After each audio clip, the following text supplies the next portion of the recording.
In front of me is Motorola Edge 16U, and today I would like to show you how you can change the food apps.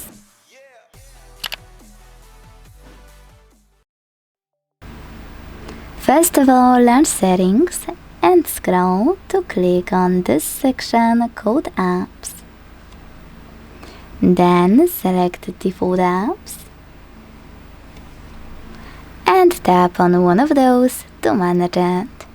For example, I wanna change my browser, so I have to click here on Browser app, select Opera to apply it, and go back. When I do that, I can see that my changes were successfully applied. Thanks so much for watching. If you enjoyed this video, leave a like, comment, and subscribe. Bye!